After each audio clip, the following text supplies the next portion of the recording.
Hello my dear friends. मैं आज़ाद sir आपका अपना YouTube channel mentor study point में स्वागत है। जैसा कि आप लोग जानते हैं कि मैं अपने YouTube channel mentor study point के माध्यम से आपको आधुनिक भारत पढ़ा रहा हूं। इस आधुनिक भारत के तहत हमने अभी तक 2 चैप्टर कंप्लीट कर लिया है और तीसरे चैप्टर के अंतर्गत हम लोग बंगाल विजय के बारे में पढ़ रहे हैं, जिस चैप्टर का नाम है नवीन राज्यों का उदय। ठीक है दोस्तों, अब हम लोग बंगाल की बात करते हैं। हमने बंगाल में 2 चीज़ें पढ़ी अभी तक। एक, हमने यह देखने का प्रयास किया कि कैसे बंगाल मुगल साम्राज्य से अलग एक स्वतंत्र प्रांत बना, और वहीं दूसरी तरफ हमने यह भी देखने का प्रयास किया कि बंगाल पर अंग्रेज कैसे अपने आधिपत्य को स्थापित करने में सफल हो रहे हैं। ठीक है दोस्तों, इसी के अंतर्गत हमने मुर्शिद कुली खां, शुजाउद्दीन, सरफराज, अलीवर्दी, सिराजुद्दौला और मीर कासिम के बारे में भी पढ़ा। हमने मीर कासिम के बारे में लास्ट में पढ़ा था कि 1760 ईस्वी से लेकर 1763 ईस्वी तक बंगाल का नवाब मीर कासिम को बनाया गया था, और इस दौरान मीर कासिम ने कई ऐसे कार्य किया जिससे अंग्रेज नाराज हो गए। हालांकि कुछ कामों से अंग्रेज नाराज नहीं हुए, लेकिन कुछ कार्यों से उसके अंग्रेज नाराज हुए, और अंग्रेज और मीर कासिम के बीच एक छोटी सी झड़प होती है 1763 ईस्वी में, और उसके बाद मीर कासिम बंगाल छोड़कर भाग जाता है, और भाग करके वह कहाँ चला जाता है? अवध चला जाता है। और जब वो अवध चला जाता है तो उसकी गैर अनुपस्थिति में बंगाल का नवाब अंग्रेज मीर जाफर को बना देते हैं। यानी मीर जाफर दोबारा बंगाल का नवाब बनता है 1763 से लेकर 65 के बीच में। ठीक है दोस्तों, तो अब हम लोग को यहाँ से आगे पढ़ना है। आप लोगों को लगता होगा कि हम पीछे की कहानी क्यों बताते हैं, तो ये आप एक चीज़ जान लीजिएगा, कभी हम जब भी कोई चीज़ आगे पढ़ते हैं तो उसको पीछे से कनेक्ट करने का प्रयास करते हैं। यानी एक बार पीछे की चीज़ों को अपने मेमोरी में फिर से याद करने का प्रयास करते हैं कि हम लोग कहाँ तक पढ़े थे, और उसके बाद फिर उसी चीज़ से आगे हम लोग बढ़ते हैं। इससे क्या होता है कि कनेक्ट हो जाता है, ये चीज़ें बताई जाती है। हम लोग जब बीएड वगैरह करते हैं, या आप में से कोई बीएड किए होंगे, तो बताया जाता है कि बच्चों को पढ़ाने के लिए कैसे पहले की चीज़ों को बाद की चीज़ों से जोड़ा जाता है, ताकि उनका जो कनेक्टिविटी है वो बना रहे।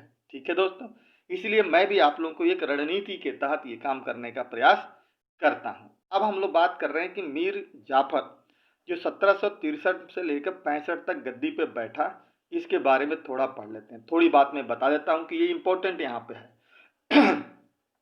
मीर जाफर, यहाँ पर एक सवाल इससे पूछा जाता है कि बक्सर का युद्ध किसके समय में हुआ था, या बक्सर के युद्ध के समय बंगाल का नवाब कौन था? तो आप याद रखिएगा कि मीर जाफर था, क्योंकि बक्सर का युद्ध जो था 1764 ईस्वी में हुई थी, और उस वक्त बंगाल का नवाब मीर जाफर था। क्योंकि कन्फ्यूजन रहता है कि 63 में मीर कासिम भागा था तो वही था या कोई और था, तो नहीं, मीर जाफर था। याद रखिएगा, ये क्वेश्चन क्लियर हो गया। आगे हम लोग बढ़ते हैं। कह रहा है कि मीर कासिम को हटाने के बाद कंपनी ने पुनः मीर जाफर को बंगाल का नवाब बना दिया। जैसे मीर कासिम को हटा दिया गया, भाग करके चला गया, मीर जाफर गद्दी पे बैठ गया। पुनः एक बार इसने कंपनी से केवल नमक कर लेने का वादा किया। यानी कहा कि जो नमक पर जो टैक्स लगता है वही आप मुझे केवल दीजिएगा, और सभी कर में छूट प्रदान कर दिया। सारे करों को छूट कर दिया, केवल नमक टैक्स लेने का प्रयास किया। इसी के समय में 1764 ईस्वी में बक्सर का युद्ध भी हुआ, जैसा कि हमने अभी चर्चा किया, जिसमें भारतीय शक्तियों की हार हुई और अंग्रेजों की जीत हुई। ये तो मैंने छोटे संक्षेप में बता दिया कि किसकी जीत हुई थी? अंग्रेजों की जीत हुई थी और भारत की हार हुई थी। लेकिन उसकी पृष्ठभूमि क्या थी, बक्सर के युद्ध की कहानी क्या थी, इसकी चर्चा हम लोग आगे करने जा रहे हैं। यानी अब हम लोग बात कर रहे हैं बक्सर का युद्ध। यानी बक्सर का युद्ध 22 अक्टूबर 1764 ईस्वी में हुआ था। ठीक है दोस्तों, इसके बारे में हम लोग पढ़ेंगे, और ये एक निर्णायक युद्ध माना जाता है। एक बार दिल्ली पुलिस में ये क्वेश्चन पूछा गया है कि इनमें से किस युद्ध को भारत और अंग्रेजों के बीच में एक निर्णायक युद्ध माना जाता है, तो उसमें बक्सर का युद्ध भी ऑप्शन में था, पलासी का युद्ध भी ऑप्शन में था, बांडीवास का युद्ध भी था और बेदरा का युद्ध भी था। लेकिन क्वेश्चन का आंसर था बक्सर का युद्ध, क्योंकि इसी युद्ध के बाद भारत पर अंग्रेजों का आधिपत्य जो होता है वो बरकरार हो जाता है, राजनीतिक अधिकार यहाँ से शुरू हो जाते हैं। इसलिए दोस्तों, बक्सर का युद्ध बहुत इंपॉर्टेंट है, जो 22 अक्टूबर 1764 ईस्वी को घटित हुई थी। अब इसमें जो भी चीज़ें हैं हम इसे पढ़ेंगे, लेकिन इसके पहले हम एक आपको कहानी बताते हैं कि हुआ क्या था। समझने का आप इसे अच्छी तरह से प्रयास कीजिएगा। 1763 ईस्वी में जब मीर कासिम बंगाल छोड़ करके जब भागा, तो चला गया अवध चला गया। कहाँ चला गया दोस्तों? अवध चला गया। जब वह अवध गया तो उसी अवध में पहले से ही, अवध जिसे आज हम लोग लखनऊ के नाम से जानते हैं, वहीं पहले से ही वहीं पर पहले से ही कौन व्यक्ति बैठा हुआ था? तो शाह आलम द्वितीय जो मुगल सम्राट था और जो अवध का नवाब सुजाऊ दौला था, वो वहीं पर बैठा हुआ था। अब इस प्रकार से तीन लोग यहाँ पर इकट्ठा हो गए। कहाँ पर? अवध में। यानी एक मीर कासिम, दूसरा सुजाऊ दौला जो अवध का नवाब था, और एक शाह आलम द्वितीय जो बंगाल का मुगल सम्राट था। अब इन तीनों को एक साथ मिलाने का काम किसने किया? मीर कासिम ने। मीर कासिम ने दोनों व्यक्ति को मिला करके एक षड्यंत्र रचा और कहा कि अगर हम तीनों आदमी मिल जाते हैं तो मिल करके अंग्रेजों के खिलाफ अगर युद्ध करते हैं तो निश्चित तौर पे हम तीनों की विजय हासिल होगी और हम सफल हो जाएंगे, और ऐसी स्थिति में हमेशा के लिए भारत से अंग्रेजों को भगाने में सफल हो जाएंगे और हम अपने अपने राज्यों को भी अंग्रेजों से मुक्त कराने में भी सफल हो जाएंगे। इस बात को सुजाऊ दौला, शाह आलम द्वितीय ने भी समर्थन दिया और तब जाकर के इन तीनों ने मिलकर पटना के नज़दीक बक्सर नामक स्थान पर अंग्रेजी सेना को ललकारने का प्रयास किया।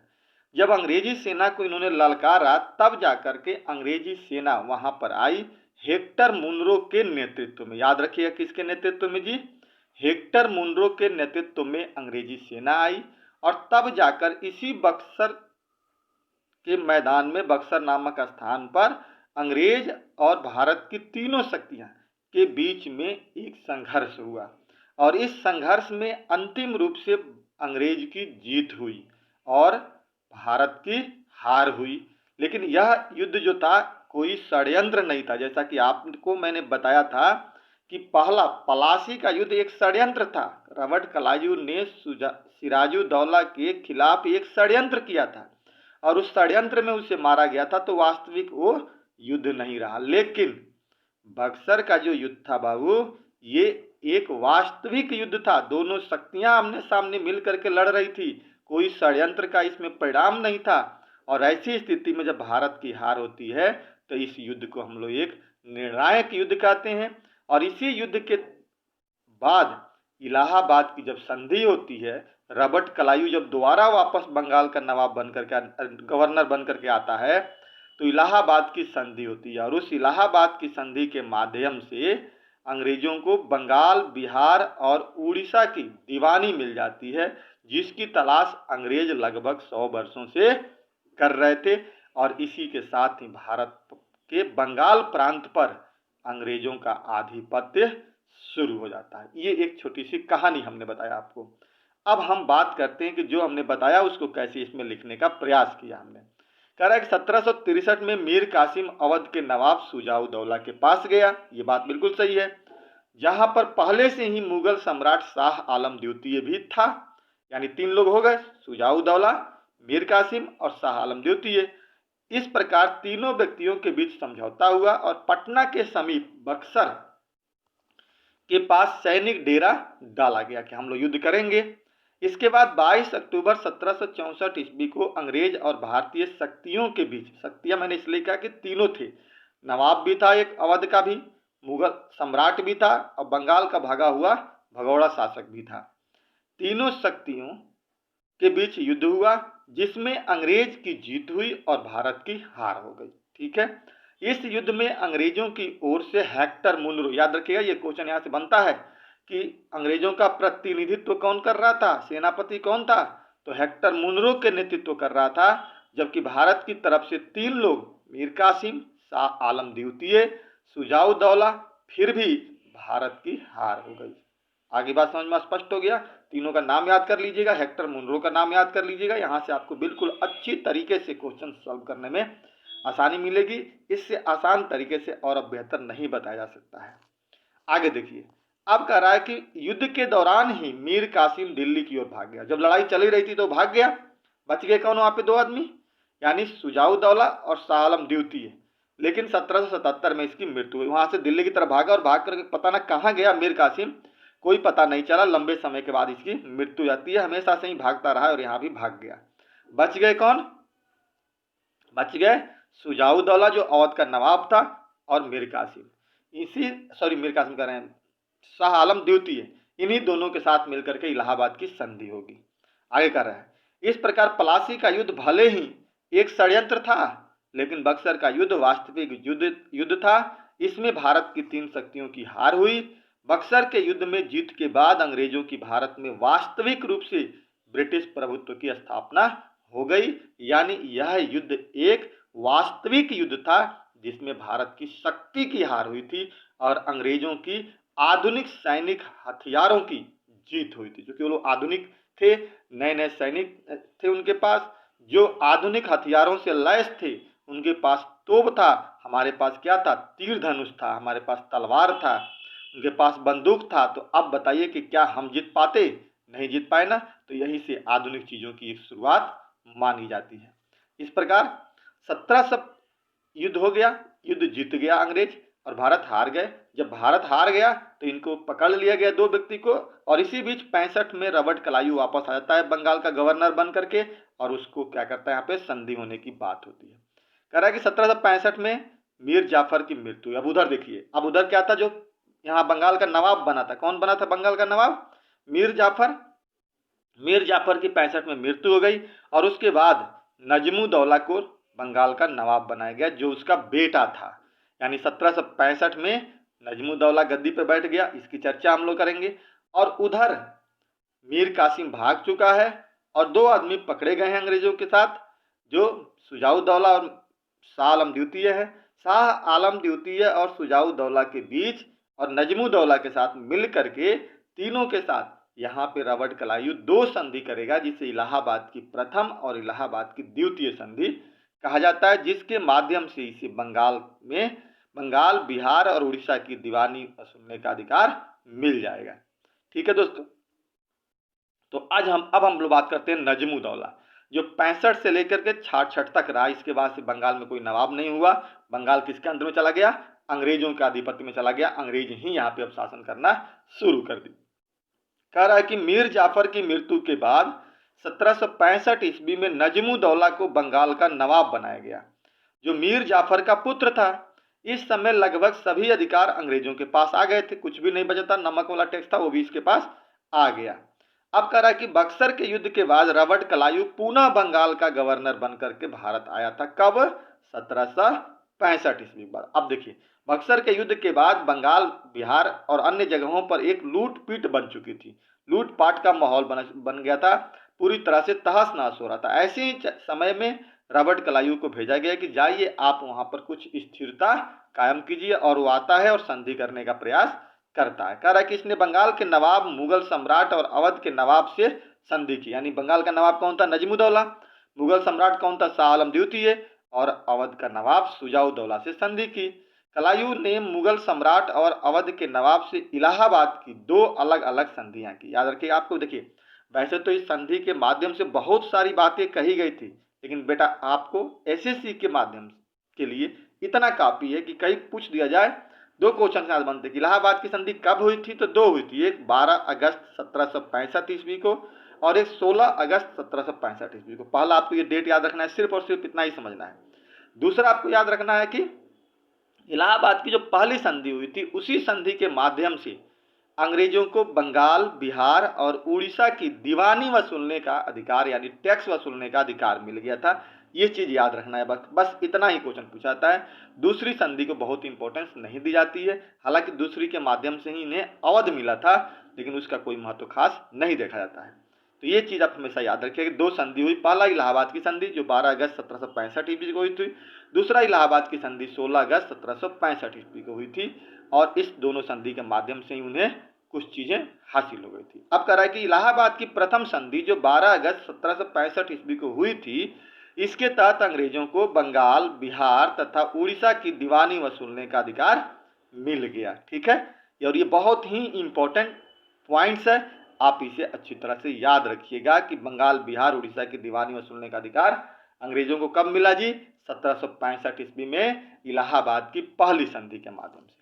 अब कह रहा है कि इलाहाबाद की दूसरी संधि सुजाऊ दौला और कलायुग के बीच हुई थी, और उसमें वो अवध को उन्होंने ले लिया था अपने हाथ में।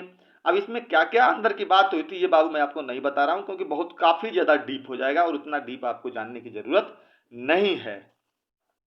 अंग्रेजों ने अवध का प्रयोग मध्यस्थ राज्य के रूप में किया, जिसे हम लोग बफर स्टेट का। तब एक चीज याद रखिए यहाँ पे, ये अवध को भी उन्होंने ले लिया, बंगाल को भी ले लिया, उड़ीसा को भी ले लिया, ठीक है, बिहार को भी ले लिया। ऐसे में शाह आलम द्वितीय खर्चा के लिए उन्हें कुछ पैसा भी दिया गया था, वो चीजें अलग थी। अब यहाँ पर सवाल आता है कि इन्होंने अवध को एक बफर स्टेट के रूप में इस्तेमाल किया। बफर स्टेट के रूप मतलब होता है मध्यस्थ, यानी देखिए आपको मैं एक चीज बताता हूं कि मध्यस्थता का प्रयोग यहाँ पे कैसे किया गया। बफर स्टेट यानी इसी को कहते हैं दुधारू राज्य। दुधारू राज्य के रूप में अवध का अंग्रेजों ने प्रयोग किया। एक चीज समझने का आप प्रयास करिएगा, यहाँ पे देखिए, इस मैप को समझने की कोशिश कीजिए। अगर मान लिया जाए कि ये एक छोटा सा बंगाल है, इस बंगाल के अंतर्गत बिहार भी है, अब इसी से सटा हुआ यहाँ पर ये अवध है। कौन सा जगह है जी? तो ये अवध है। अब मान लीजिए कि इस बंगाल पर अधिकार किसका हो गया था?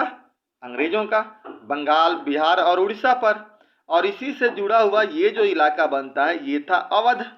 और आपको पता है कि ये जो समय था, इस समय हालांकि मराठों की हार तो हो चुकी थी।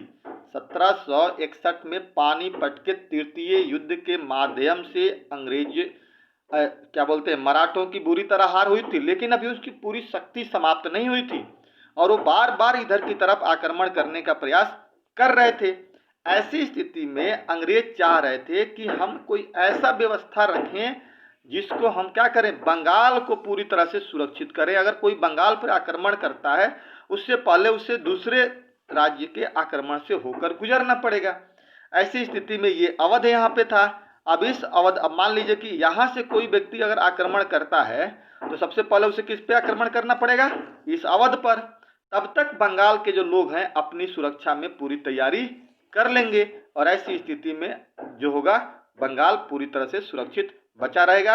यहाँ पर जो आक्रमण होगा इसको झेला जाएगा और बंगाल सुरक्षित होगा। इसी को हम लोग कहते हैं मध्यस्थ राज्य यानी बफर स्टेट। तो इसी तरह से बफर स्टेट के रूप में अवध का इस्तेमाल अंग्रेजों ने किया, वरना अवध को बहुत पहले ही अंग्रेज अपने अंदर मिला सकते थे, लेकिन नहीं मिलाए। वो जानते थे कि अवध को जिस दिन अंग्रेजी साम्राज्य का हिस्सा बनाया जाएगा उस दिन भारत में एक बहुत बड़ा क्रांति होगी। ये बात उन्हें बाबू पता था। क्यों? क्योंकि उस समय अवध से ही अधिकांश पुलिस जो थे, सैनिक जो थे, वो ब्रिटिश में शामिल थे और उसके साथ अगर कोई धोखा होता तो वो लोग बर्दाश्त नहीं करते, वो लोग इसके खिलाफ युद्ध कर देते। इसकी ही बात आपको मैं बता दूं, कनेक्ट करके जो आगे बताऊंगा, कि जब अवध को कुशासन के आधार पर अंग्रेज 1856 ईस्वी में ब्रिटिश साम्राज्य में मिलाने का प्रयास करते हैं तो उसी का परिणाम होता है 1857 की क्रांति। यानी देखिए, चाहते तो 1765 में ही अंग्रेज अवध को अपने हिस्सा में लगा सकते थे, बना सकते थे, लेकिन नहीं बनाया। और कब बनाया? सबसे लास्ट में, जब देखा कि सारे प्रांतों को जीतने में हम सफल हो गए हैं, तब इन्होंने बनाया। और वहां से क्या किया, जैसे ही उनको अपने अंदर मिलाने का प्रयास किया कि एक विद्रोह हो गया। उन्हें पता था कि विद्रोह होगा, विद्रोह हो गया, जिसे हम लोग 1857 का विद्रोह कहते हैं। तो मेरे दोस्तों मुझे ऐसा विश्वास है कि आप लोगों को इस डायग्राम के माध्यम से ये बात समझ में आ गई होगी कि अंग्रेजों ने अवध को क्यों नहीं बंगाल में मिलाया या अवध को बफर स्टेट के रूप में कैसे इस्तेमाल किया। ठीक है, अब हम बात करते हैं। इस प्रकार पूरी तरह से ये हमारा टॉपिक एक कंप्लीट हो गया शासक के आधार पे 65 तक। अब 65 से लेकर के 72 के बीच में द्वैध शासन चला। द्वैध शासन का मतलब होता है दोहरा शासन, यानी एक जगह पे दो व्यक्ति का शासन ही द्वैध शासन कहलाते हैं, जिसको हम लोग अंग्रेजी में डार्ची सिस्टम कहते हैं। क्या बोलते हैं? डार्ची सिस्टम कहते हैं। ये सवाल पूछा जाता है कि भारत में द्वैध शासन कब से लेकर कब तक चला था जी? तो 1765 से लेकर 72 तक चला था। इसको हम लोग डार्ची सिस्टम यानी द्वैध शासन अर्थात एक जगह पर दो व्यक्ति का शासन कहते हैं। कैसे हुआ देखिए, तो देखिए आपने देखा कि 1765 ईस्वी में अंग्रेजों को बंगाल, बिहार और उड़ीसा की क्या मिल गई? दीवानी वसूलने का अधिकार मिल गया, यानी टैक्स वसूलने का अधिकार मिल गया, लेकिन राजनीतिक अधिकार नहीं मिला, आर्थिक अधिकार मिला। वो राजनीतिक अधिकार किसके पास रहा? शाह आलम द्वितीय के पास। तो एक तरफ कुछ अधिकार शाह आलम द्वितीय के पास है और वहीं दूसरी तरफ कुछ अधिकार अंग्रेजों के पास चला गया। तो अब एक ही जगह पे क्या अंग्रेज भी शासन कर रहे हैं अपने कुछ अधिकारों के साथ और मुगल सम्राट भी कुछ अधिकारों के शासन कर रहा है। ऐसी स्थिति में दो व्यक्ति का शासन हो रहा है। इसी ही प्रक्रिया को बाबू हम लोग द्वैध शासन के नाम से जानते हैं। ठीक है, तो बस इतना जानना था आपको कि द्वैध शासन क्या होता है। अब देखिए इसमें क्या कर रहा है कि द्वैध शासन के सिद्धांत का प्रतिपादन लियोनिस कार्टिस ने किया था। याद रखिएगा, लियोनिस कार्टिस ने किया था, जिसे भारत में अंग्रेजों ने बक्सर विजय के बाद बंगाल पर स्थापित किया था। बक्सर विजय 1764 के बाद 65 में इन्होंने लागू कर दिया। अब कह रहा है कि द्वैध शासन के दौरान 70 में बंगाल में भयंकर अकाल पड़ा था। 72 में कोर्ट ऑफ डायरेक्टर्स ने बंगाल में द्वैध शासन प्रणाली एवं नायब सूबेदार के पद को समाप्त कर दिया और प्रशासन अपने अधिकार में ले लिया। अब वहां पे अंग्रेजों की आधिपत्य स्थापित हो गई। इस कोर्ट ऑफ डायरेक्टर्स को हम लोग संवैधानिक विकास में समझाने का प्रयास करेंगे, बिल्कुल अलग प्रक्रिया थी। अब कह रहा है कि ब्रिटिश इतिहासकार पर्सिवल स्पीयर ने इस काल को खुले एवं बेशरम लूट का काल कहा है। अर्थात भारतीय इतिहासकार एक थे केम पनीकर ने क्या कहा इस समय को? डाकुओं का राज्य। यानी 1765 से लेकर के 72 के बीच में इतना अंग्रेजों ने भारत को लूटा, इतना बंगाल को लूटा कि इसका कोई अंदाजा नहीं था। 1770 में जब अकाल पड़ा तो 1/3 जनता बंगाल से साफ हो गई। आई दोस्तों समझ में? इस प्रकार यहाँ पे जबरदस्त लूट की गई थी। रॉबर्ट क्लाइव जब यहाँ से दोबारा 1767 ईस्वी में वापस जाता है लंदन, तो बहुत सारा पैसा लेकर के जाता है। कहा जाता है कि बहुत पैसा लेकर के गया। वहाँ पैसा कहाँ पे? लंदन में। इस प्रकार इन लोगों ने जम करके भारत को लूटने का प्रयास किया द्वैध शासन के दौरान। इस प्रकार दोस्तों इस द्वैध शासन के साथ ही आपका बंगाल विजय अभियान कंप्लीट हो गया। मेरे ख्याल से आपको ये पूरी 3 वीडियो के माध्यम से बंगाल विजय समझ में आया होगा कि अंग्रेजों ने कैसे बंगाल को जीतने में सफल रहे। ठीक है, और बंगाल की जीत ने अंग्रेजों को क्या कर दिया? भारत में अस्थायी शासन का रास्ता खोल दिया। ठीक है, अब हम लोग बात करते हैं कुछ क्वेश्चंस का कर लेते हैं फटाफट हम लोग। इसी के आधार पर हमारा क्वेश्चन भी कंप्लीट हो जाएगा और आज ये टॉपिक पूर्ण रूप से कंप्लीट हो जाएगा। ठीक है दोस्तों, चलिए तो हम लोग देखते हैं। आपको जैसा पता है कि हम पहले ही आंसर लगा देते हैं ताकि हमें भी दिक्कत ना हो और आपको भी आसानी से समझ में आ जाएगा। आप खुद ही मन आइडिया लगा लेंगे। किस संधि से बंगाल में द्वैध शासन लागू हुआ? अभी आपको मैंने चर्चा की ना कि 1765 ईस्वी में इलाहाबाद की जो संधि हुई उसके बाद से बंगाल में क्या हुआ? द्वैध शासन लागू किया गया। क्लियर हो गया? अब कह रहा है कि पलासी के युद्ध के बाद किसे बंगाल का नवाब बनाया गया? तो मीर जाफर को। आपको याद होगा कि सिराजुद्दौला जब हट गया, मर गया, तो मीर जाफर से ही समझौता हुई थी, षड्यंत्र हुआ था, उसको बनाया गया था। दोस्तों ये सारे क्वेश्चन कभी ना कभी एग्जाम में आए हुए हैं और निश्चित तौर पे आपको अगर मेरा वीडियो अच्छी तरह से अगर आपने देखा होगा तब, अगर नहीं देखे होंगे 1 मिनट 2 मिनट देख करके अगर छोड़ दिया तब तो क्वेश्चन का आंसर नहीं निकलेगा। कंप्लीटली आपने देखा होगा और ध्यान से समझने का प्रयास किया होगा तो ऐसा एक भी क्वेश्चन नहीं होगा जिसको हमने आपको इस वीडियो के माध्यम से ना बताया हो और समझाने का प्रयास ना किया हो। अब कह रहा है कि सिराजुद्दौला ने अंग्रेजों से संधि की थी। कौन सी संधि की थी? याद होगा आपको, मैंने बताया था अलीनगर की संधि हुई थी 1765 ईस्वी में, और अलीनगर का नाम अलीनगर सिराजुद्दौला ने ही दिया था, जो पहले कलकत्ता था। आगे बात समझ में। अब करा कि अंग्रेजों से मतभेद होने पर मीर कासिम अपनी राजधानी कहाँ लेकर गया था? मुंगेर। याद होगा, मैंने कहा था कि मुर्शिदाबाद राजधानी थी, और मुर्शिदाबाद से वो कहाँ ले गया? मुंगेर ले गया था।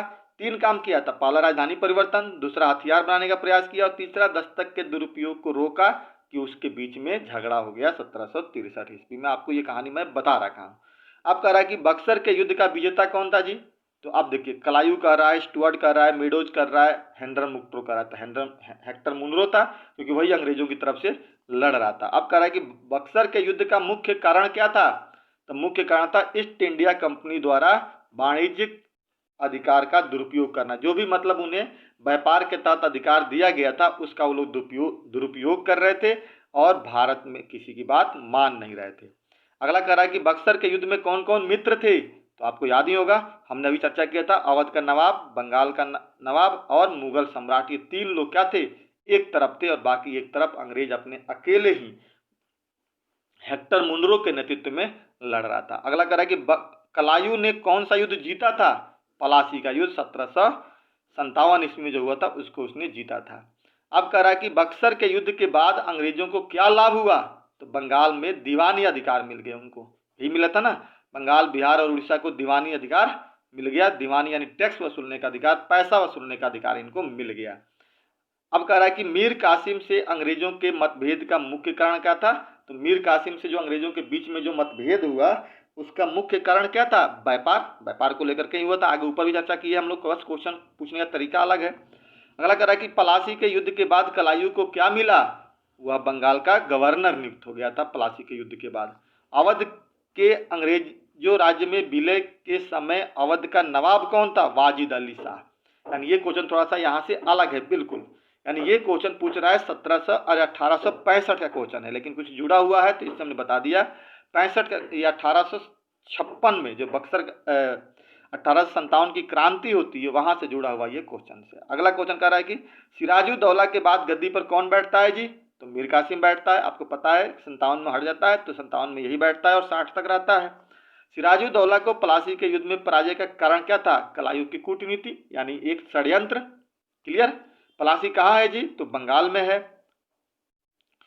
16वीं शताब्दी में बंगाल के किस नवाब ने मुगल दरबार को दिए जाने वाले कर की राशि कर दी थी? तो आपको याद होगा कि अलीवर्दी खान ने पैसा दिया था। आपको याद होगा, मैंने बताया था, तो अलीवर्दी खान आंसर हो गया। अब कह रहा है कि बक्सर के युद्ध में भारतीय संघ में शामिल थे, यानी भारतीय संघ में कौन कौन शामिल थे जी? तो आप देखिए, 2 ऑप्शन ही दिया हुआ है। ऐसे में मीर कासिम और सुजाउद्दौला हो जाएगा, और अवध भी, शाह आलम भी होता तो शाह आलम भी तीसरा हो जाता है, लेकिन मीर कासिम और सुजाउद्दौला था। बंगाल के किस नवाब ने यूरोपियों की तुलना मधुमक्खी से की थी? याद है ना, हमने बताया था अलीवर्दी खां के बारे में कि अलीवर्दी खां ने इसकी तुलना मधुमक्खी से की थी। पलासी के युद्ध में ब्रिटिश विजय का प्रतिफल क्या था? तो कंपनी द्वारा 24 परगना का अधिग्रहण हो गया। आपको याद होगा कि पलासी के युद्ध में 2 बातें तय हुई थी। एक बात कि अगर हम जीत जाएंगे तो मीर जाफर को क्या कर देंगे? बंगाल का नवाब बना देंगे। दूसरी तरफ जब मीर जाफर बंगाल का नवाब बन जाएगा तो वह 24 परगना जो बंगाल में एक जगह है, उस जगह का दीवानी वसूलने का अधिकार किसको दे देगा? अंग्रेजों को दे देगा। तो वही बात हुई थी यहाँ पे। अगला क्वेश्चन कह रहा है कि निम्न में से कौन नवाब सिराजुद्दौला के प्रति भक्ति में विशिष्ट था? मीर मदान इसका एक सेनापति था, जो इसके साथ मरते दम तक साथ दे रहा था। अलीनगर की संधि पर हस्ताक्षर फरवरी, सॉरी दोस्तों, यहाँ पे थोड़ा मिस्टेक हो गया है, आप इसे 1756 कर लीजिएगा, बाय मिस्टेक प्रिंटिंग हो जाती है। 1756 फरवरी। देखिए यहाँ पे 1756 भी है, 57 भी है, 57 भी है, लेकिन सितंबर में नहीं, फरवरी में अलीनगर की संधि हुई थी, इसलिए इसको 1756 कर लीजिएगा, बाय मिस्टेक हो गया है। क्या कर लेंगे इससे आप यहाँ पे 1756 कर लेंगे, ठीक है।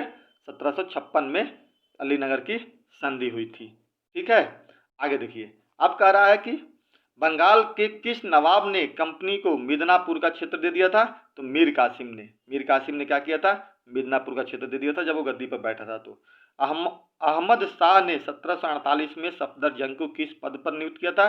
साम्राज्य के वजीर के पद पर। ये तो हमने पीछे भी चर्चा कर रखा है। मीर कासिम और कंपनी के बीच झगड़े का मूल कारण क्या हुआ था? राजधानी परिवर्तन करना, यानी मुंगेर लेके जाना। हालांकि वो था दस्तक का प्रयोग भी, लेकिन वो इसमें नहीं है, तो हम क्या कर सकते हैं? राजधानी परिवर्तन की बात बता सकते हैं। अगला कह रहा है कि मीर जाफर के शासनकाल में अंग्रेजों की नीति में एक महत्वपूर्ण नया मोड़ क्या आ गया? तो उन्होंने मीर जाफर के समय में ही धीरे धीरे नवाब के अधिकारों को समाप्त करने की नीति अपनाने लगी। और देखिए, मीर जाफर के समय में कुछ खत्म हुआ, फिर मीर कासिम के समय में, फिर दोबारा जब मीर जाफर आता है तो केवल नमक अधिकार बच जाता है, और जब नजमुद्दौला आता है तो वो भी समाप्त हो जाता है, कुछ भी नहीं बचता है। आंसर मिल गया। प्लासी के युद्ध के पश्चात भी अंग्रेजों ने बंगाल के नवाब के पद को बनाए रखा। क्यों? क्योंकि वो सोचते थे कि यह व्यवस्था अभी तक उनके हित के साथ असंगत नहीं है, मतलब पूर्ण रूप से इसके साथ तो संयम स्थापित नहीं कर पाए। तो अभी हम मोहरा किसको बनाएं? मोहरा अभी हम बंगाल के नवाब को ही बनाए। जिस दिन हम बंगाल की पूरी रणनीति को अच्छी तरह समझ जाएंगे, उस दिन हम बंगाल के नवाब के पद को हटा देंगे और हम रह जाएंगे। और ये उनकी रणनीति कब समझ में आ गई थी? 1765 के बाद, और 67 तक आते आते उन्होंने पूर्ण रूप से हटा दिया यहाँ से और पूरा बंगाल को अपने कब्जे में ले लिया। आ गई बात समझ में? अब कह रहा है कि कौन सा युग्म सुमेलित नहीं है, यानी कौन कौन गलत है? तो 3 और 4 गलत है। 3 मोहम्मद रजा खां, बिहार का नहीं, उड़ीसा का ये दीवार था। राजा सिताब राय, बंगाल का नहीं, बिहार के थे ये। तो ये दोनों के दोनों गलत हो गए। कह रहा है किसके काल में ब्लैक होल की दुर्घटना हुई थी? तो सिराजुद्दौला, याद होगा आपको, 1756 ईस्वी में ब्लैक होल की घटना हुई थी, जिसमें अंग्रेजों को पकड़ करके एक कमरे में बंद कर दिया था। निम्नलिखित में से अवध के किस नवाब को मुगल सम्राट का प्रथम वजीर नियुक्त किया गया था? सफदरजंग को। और लास्ट जो क्वेश्चन है, इसकी चर्चा हम लोगों ने किया कि निम्नलिखित में से कौन सा राज्य अंग्रेजों के लिए दुधारू गाय था? दुधारू मतलब एक बफर स्टेट के रूप में काम किया था। तो अभी हमने आपको समझाया था बफर स्टेट को नक्शे में बता करके, ये अवध था, जो हमेशा ही बंगाल की रक्षा करने में सक्षम रहा और उस रक्षा के माध्यम से अंग्रेज बंगाल को सुरक्षित रखे। और अवध का प्रयोग एक दुधारू गाय के रूप में किया। इस प्रकार दोस्तों हमने आपको आज ये पूरी टॉपिक भी कंप्लीट कर दिया और साथ ही साथ 30 क्वेश्चंस भी इस पर आधारित हमने आपको बता दिया। इसके अलावा अन्य कोई अगर आपके पास किताब होता है या कोई गाइड होता है या अन्य प्रकार के कोई भी क्वेश्चन बैंक हो, आप उसमें से क्वेश्चंस निकालिए और बंगाल, केवल बंगाल वाली पॉइंट, ये नहीं कि सारा नहीं, बंगाल वाली जो पॉइंट्स है उसके अंतर्गत कौन कौन से क्वेश्चन आए हैं उसको एक बार आप बनाने का प्रयास कीजिएगा। मुझे पूरा भरोसा है कि निश्चित तौर पे आपको वहाँ पे कोई भी क्वेश्चन आपसे बनेगा, अगर आपने ये तीनों वीडियो ध्यान पूर्वक देखा हो और इसका पीडीएफ मेरे टेलीग्राम चैनल से आपने अगर डाउनलोड कर लिया, अन्यथा इस वीडियो को आपने अगर उतार लिया पूरी तरह से समझ करके और इसे अपना नोट्स बना लिया है, तो आप उसे ध्यान से पढ़ करके कोई भी क्वेश्चन आप बनाएंगे तो पूरी तरह से बनेगा।